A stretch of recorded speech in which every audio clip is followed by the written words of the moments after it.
자, 17강 인수분해를 이용한 2차 방정식의 풀이 가보도록 하겠습니다. 자, 인수분해를 이용해서 2차 방정식을 이제 해를 하나 집어넣는 게 아니라 진짜로 풀어서 근이 해가 뭔지 바로 한번 알아보도록 할 텐데, 자, 우리 제일 먼저 알아야 되는 아주 당연한 게 있습니다. 우리 여기 한번 보세요. A 곱하기 B는 0이라고 했을 때 두 개를 곱해서 0이 됐대. 그러면은 그 말은 무슨 얘기야? A나 B 둘 중 하나가 반드시 0이어야 된다는 거죠. 그치? A가 0일 수도 있고 B가 0일 수도 있고 A랑 B 둘 다 0일 수도 있습니다. 그래서 그거를 우리는 어떻게 써?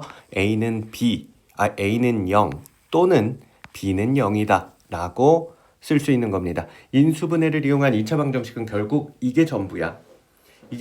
고배꼴로 우리 얘를 고배꼴이라고 부르거든.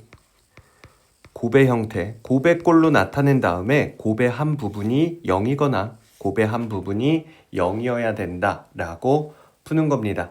자, 밑에 있는 예제를 한번 바로 보도록 할게. 자, 보니까 x-1이라는 것과 x-3이라는 거를 곱했더니 0이 됐어. 이 말은 뭐야? x-1이 0이거나 또는 x-3이 0이라는 얘기지. 그치? 그러면 얘는 우리가 2차 방정식을 푼다라고 하는 거는 x값이 뭔지를 아는 거니까 여기 x는 1이거나 또는 우리 영어로 5월 써도 상관없어요. x는 3이다 라고 답을 쓸 수가 있다는 겁니다. x가 1 들어가면 0이 되고요. x가 3 들어가면 0이 되니까 x는 1이거나 또는 x는 3일 거야. 2차 방정식이니 근이 2개까지 나오는 거 알 수 있겠죠. 자, 그런데 우리 앞에서 2차 방정식 배웠을 때 2차 방정식이 항상 이러한 모양으로 생긴 게 아니라 밑에와 같은 모양으로 나오는 경우가 더 많았습니다. 어떻게? 2차항, 1차항, 상수항은 0꼴로 2차식은 0 꼴로 나오는 게 2차 방정식이었죠. 자, 그러면 이럴 경우에는 어떻게 해야 돼? 우리가 인수분해를 통해서 그렇게 열심히 했던 인수분해를 통해서 고배꼴로 만들어줘야 돼.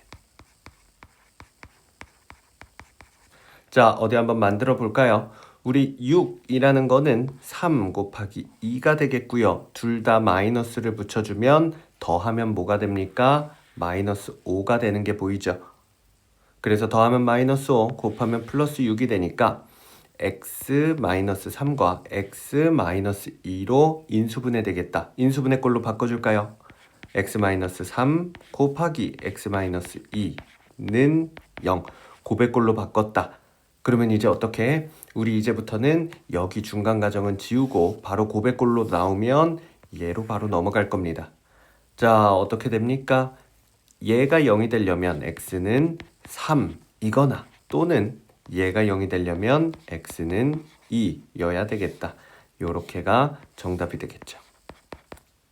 자, 그 다음 한 가지 경우를 더 볼게. 자, 얘를 인수분해하자 그러면 상수항이 없는데요. 어떻게 인수분해해요? 하는 친구들이 있는데 우리 여기 공통인수로 묶어주는 게 인수분해의 가장 첫걸음이라고 했습니다. 누가 공통인수야?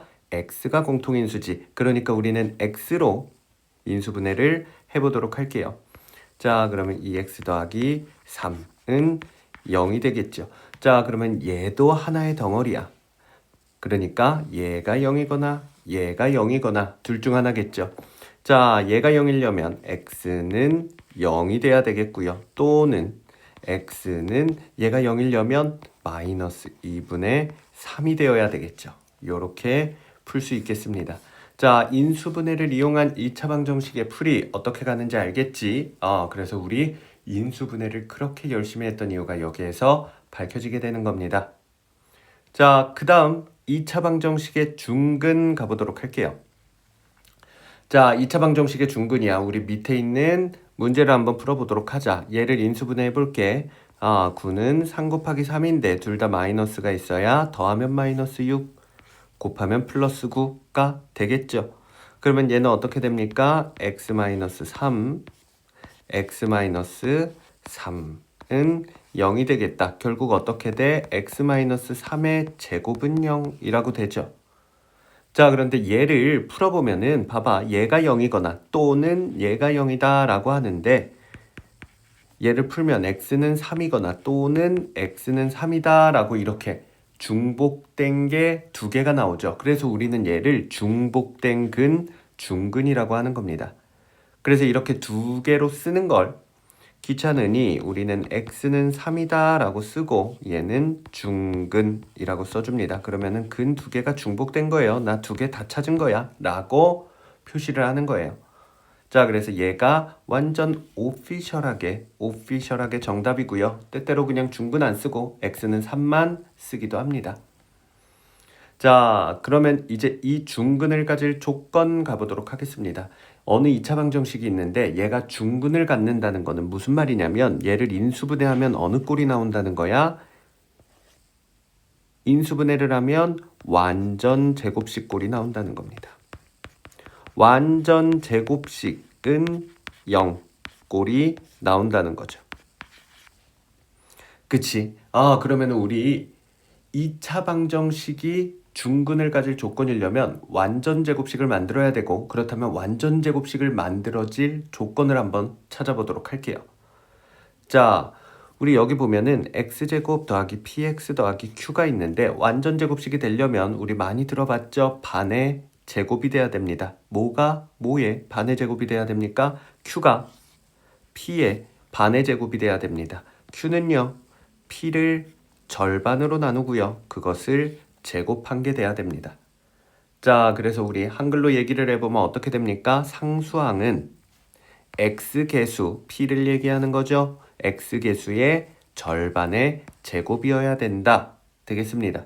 자, 그러면 간단한 예를 들어볼게. x제곱 더하기 8x 더하기 네모는 0인데 얘가 완전 제곱식이 돼야 된다고 합니다. 그러면 네모 안에 들어가는 거는 8의 반의 제곱이 들어가야 되겠지. 8을 반으로 나누면 4고요. 제곱을 하면 16이 될 테니 여기는 16이 들어가주면 얘는 완전 제곱식이 되고 완전 제곱식이 되면 중근을 갖게 된다 라는 것까지 이어갈 수 있겠습니다. 밑에 예시 한번 볼게요. 자, x제곱이 3으로 되어 있죠. 우리 반의 제곱은 언제나 x제곱의 개수가 1일 때만 통하는 거야. 그래서 우리는 x제곱의 개수가 3일 땐 x제곱의 개수를 1로 바꿔줘야 돼. 그 방법이 뭐야? 3으로 나눠주면 되겠지. 모든 식을 3으로 나눠줄게요. x제곱은 2x 더하기 3분의 k는 0 이렇게 되겠죠. 그러면 이제 뭐가 뭐의 반의 제곱이 돼야 됩니까? 3분의 k가 2의 반의 제곱이 돼야 되겠죠. 그러면은 3분의 k는요. 2의 절반은 1이고 1의 제곱은 1이니까 1이 되어야 된다. k는 뭐가 돼야 돼? 3이 되어야 되네 라고 말할 수가 있습니다. 그러면 얘가 완전 제곱식을 가져가겠고요. 그러면 얘가 중근을 갖게 되는 겁니다. 자, 그래서 우리 인수분해를 이용하여 푸는 방법 고백꼴로 만든 다음 A는 0 또는 B는 0을 이용해서 푸는 방법 알아봤고요. 그 다음에 중근에 대해서 알아봤고 중근을 가질 조건, 중근하면 뭐가 떠올라야 돼? 완전 제곱식, 완전 제곱식이면 뭐가 떠올라야 돼? 반의 제곱, 이렇게 떠올라야 되겠습니다. 자, 이제 A단계 한번 풀고 오도록 하겠습니다. RPM 623번부터 639번까지 풀어오도록 하세요. 자, 잘 풀고 왔습니까? 669번부터 한번 보도록 하겠습니다. 해가 x는 마이너스 2분의 1, 파란색, x는 마이너스 2분의 1이거나 또는 x는 1인 것은 이라고 나와 있죠. 자, 그러면 1번부터 한번 살펴보도록 할게요. 1번, 얘가 0이 되려면 x는 2분의 1 또는 얘가 0이 되려면 x는 1이 되겠다. 우리 지금 x는 마이너스 2분의 1이어야 되니 얘는 안 되겠네. 그러면 2번도 마찬가지로 안 되겠고요. 3번 보겠습니다. 얘가 0이 되려면 x는 2분의 1이 되어야 되겠죠. 그 다음에 또는 얘가 0이 되려면 x는 마이너스 1이 되어야 되겠지. 자, 그러면 얘는 둘 다 틀렸네. 그래서 얘와 얘 안 되면 x 플러스 1이 있는 5번도 안 되겠습니다. 자, 그러면 4번이 맞나 한번 보도록 할게. 얘가 0이 되려면 x는 마이너스 2분의 1이 되어야 되겠고요. 또는 얘가 0이 되려면 x는 1이 되어야 되겠다. 그러면 우리가 구하는 해가 맞다는 거 알 수 있겠습니다. 그러면 정답은 4번이 되겠죠. 자, 그 다음 672번 가보겠습니다. 자, 이 2차 방정식에 두근의 합이 A, 두근의 차가 B일 때 A 빼기 B를 구하시오 라고 되어 있죠. 자, 2차 방정식을 풀어보자. 6x제곱 더하기 5x-4는 0 이라고 되어 있으면 자, 이제 얘는 우리가 지금 풀 수 있는 방법은 인수분해밖에 없으니 인수분해가 무조건 될 거야. 그래서 출제자를 믿으면서 어디 한번 가봅시다. 6x제곱은 3x 곱하기 2x고요. 그래서 차이가 5가 되게 하려면 여기 4와 2를 넣어줘야 되겠다. 그러면 이렇게 하면 3x가 되고요. 이렇게 곱하면 8x가 되니 3x 쪽에 마이너스를 붙여주면 더했을 때 5x 가운데 애가 나온다. 그러면 인수분해가 됐죠? 자, 인수분해 해보겠습니다. 3x 플러스 4, 2x 마이너스 1은 0이 되겠고요. 자, 얘가 0이 되려면 x는 마이너스 3분의 4가 돼야 되겠죠. 또는 얘가 0이 되려면 x는 2분의 1이 되어야 되겠습니다. 자, 그러면 이제 두 근이 나왔어. 하나는 마이너스 3분의 4, 하나는 2분의 1입니다. 두 근의 합 구해볼게요. a 구하겠습니다. 두 근의 합은 마이너스 3분의 4 더하기 2분의 1입니다. 선생님 통분하네요? 안 할 겁니다, 아직.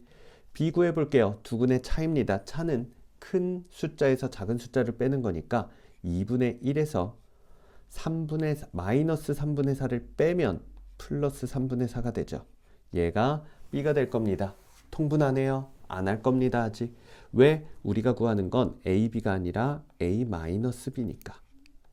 자, a-b 가보도록 할게요. a는 마이너스 3분의 4 더하기 2분의 1이겠고 그 다음 b를 빼겠습니다. b는 2분의 1 더하기 3분의 4입니다. 그러면 플러스 2분의 1 빼기 2분의 1이 사라지게 될 거고요. 마이너스 3분의 4 빼기 3분의 4니 마이너스 3분의 8이 정답이 되겠죠. 그치? 통분해를 해서 빼도 당연히 되겠지만 이렇게 하면 계산 과정이 훨씬 더 깔끔하겠죠. 자, 좋습니다. 그 다음 680번 가보도록 할게요. 공통근을 구하시오. 자, 우리 근을 구해야 되겠다. 이 2차 방정식부터 구해볼게요. 첫 번째 2차 방정식 인수분해를 해야 되겠죠. 16은 8 곱하기 2고 마이너스가 2에 붙어야 둘이 더하면 플러스 6이 나오겠다. 자, 그러면 이대로 인수분해 하겠습니다. x 더하기 8 곱하기 x 마이너스 2는 0. 두 개를 곱해서 0이 나왔으면 얘가 0이거나 얘가 0이어야 되겠죠. 그러면 x는 마이너스 8이거나 또는 x는 2가 되겠다. 자, 두 개의 근 구해줬고요. 옆에 것도 한번 구해줄게요. 자, 3x제곱 인수분해 해봅시다. 3x와 x가 되겠고 그 다음 마이너스 8은 어떻게 하면 이 차이가 나게끔 할 수 있을까? 라고 하면 여기 4, 여기 2가 돼서 요렇게 곱하면 4x고요. 요렇게 곱하면 6x가 돼서 마이너스가 6x 쪽에 붙는다면 둘을 더하면 마이너스 2x 가운데가 나오겠죠. 자, 인수분해 됐네요. 그러면 3x 플러스 4 곱하기 x 마이너스 2는 0이 되겠지. 자, 얘가 0이라면 x는 마이너스 3분의 4가 되겠고요. 또는 얘가 0이라면 x는 2가 되겠습니다. 자, 그럼 공통근은 누구야? x는 2가 공통근이 되겠네. 맞죠? 자, 좋습니다. 그 다음 684번 중근을 갖지 않는 것 두 개 찾아보도록 하겠습니다. 자, 중근이라고 하면 뭐가 돼야 돼? 식이 완전 제곱식. 완전 제곱식은 0꼴이 돼야 됩니다. 그러려면 우리는 어떻게 찾을 수가 있습니까? 반의 제곱. 뭐가 반의 제곱이야? x제곱의 개수가 1일 때 x의 개수가 반의 제곱을 한 게 상수항 q가 되어야 된다 라는 거였습니다. 반의 제곱 중요하죠. 자, 그래서 반의 제곱으로 한번 알아보도록 할게요. 1번 보겠습니다. 자, 우리 지금 x의 개수가 없어. x의 개수가 없으니까 0이라고 볼 수 있겠지. 얘는 x제곱 더하기 0 곱하기 x 마이너스 25분의 4는 0이라고 할 수 있을 거야. 0의 반의 제곱은 0이니까 지금 얘는 반의 제곱이 안 통하고 완전 제곱식이 안 된다라는 거 알 수 있겠죠. 자, 얘는 굳이 한번 해보자면 x제곱 마이너스 25분의 4는 5분의 2의 제곱이니까 얘는 뭐야? 합차구나 라는 거 알 수 있어. x 더하기 5분의 2 x 마이너스 5분의 2는 0 이렇게 될 테니 x의 값은 마이너스 5분의 2거나 플러스 5분의 2가 되겠네. 두 개가 다른 근이 나온다 라는 거 알 수 있겠죠. 자, 그 다음 2번 보겠습니다. x제곱 마이너스 4x 이쪽으로 넘어와 마이너스 4 플러스 4가 되겠지. 자, 반의 제곱 써봅시다. 마이너스 4의 반은 마이너스 2고요. 그걸 제곱하면 플러스 4가 나오는 게 보이니까 얘는 반의 제곱이 맞네. 중근을 갖게 될 겁니다. 완전 제곱식이 될 거고 중근을 갖게 될 거예요. 자, 3번도 전개해서 정리해 볼게요. x제곱 마이너스 2x 마이너스 8이 나오고요. 마이너스 9가 2항에서 넘어오면 플러스 9가 되니까 플러스 1이 될 겁니다. 반의 제곱 써먹어 볼까? 마이너스 2의 반은 마이너스 1이고 제곱을 하면 플러스 1이 나오는 게 보이죠? 얘도 중근을 갖겠습니다. 그 다음 4번 보겠습니다. 우리 4번 쓰려고 하니까 x제곱의 개수가 뭐야? 4야. 그런데 우리 반의 제곱은 언제만 쓸 수 있다고? x제곱의 개수가 1일 때만 쓸 수 있다고요. 그러니까 우리 뭐 해야 돼? x제곱의 개수를 1로 맞춰줘야 돼. 그러려면 뭐 하면 됩니까? 방정식이니까 4로 모든 항을 나눠주면 되겠죠. 자, 4로 나눠주면요. x제곱 마이너스 x 플러스 4분의 1은 0이 되겠고 자, 그럼 반의 제곱이 통하나 볼까요? x의 개수는 마이너스 1인데 얘의 절반은 마이너스 2분의 1이 되고 제곱하면 플러스 4분의 1이 된다. 그래서 반의 제곱 맞아 떨어졌네요. 2, 3, 4는 모두 완전 제곱식이 되고요. 완전 제곱식이 되면 중근을 갖게 됩니다. 그러면 정답은 누구? 1번과 5번이겠죠. 5번이 안 되는지 한번 확인해 보겠습니다. 자, 반의 제곱 써야 되는데 x제곱의 개수가 2네. 우리 2로 나눠버리겠습니다. x제곱 마이너스 2분의 5x 마이너스 2분의 3은 0이 되겠죠. 반의 제곱 써먹어 볼까? 마이너스 2분의 5의 반은 마이너스 4분의 5가 되겠고 제곱을 하면 플러스 16분의 25가 되니 완전 딴판이 나왔죠. 그러니까 얘는 완전 제곱식 아니야. 그래서 중근도 안 가질 거야 라고 되겠지. 자, 좋습니다. 그 다음 688번 가보도록 할게요. 자, 다음 방정식이 중근을 갖는다. p의 값을 구하여라. 반의 제곱 써먹어 봐야 되겠네. x제곱의 개수가 1이니까 반의 제곱 부담 없이 쓸 수 있겠습니다. x의 개수인 플러스 8의 절반은 4가 되겠고요. 그거의 제곱은 16이 되겠습니다. 16이 누가 돼야 돼? 3p 플러스 1이 돼야 돼. 3p 플러스 1이요. 16이 되어야 되겠습니다. 1을 빼면 15가 되어야 되니 p의 값은 5구나 라고 바로 나올 수 있겠죠. 반의 제곱 써먹어 보면 되겠습니다. 자, 좋습니다. 이렇게 해서 우리 인수분해를 이용한 2차 방정식의 풀이와 그리고 중근을 가지는 조건까지 알아봤습니다. 수고했습니다.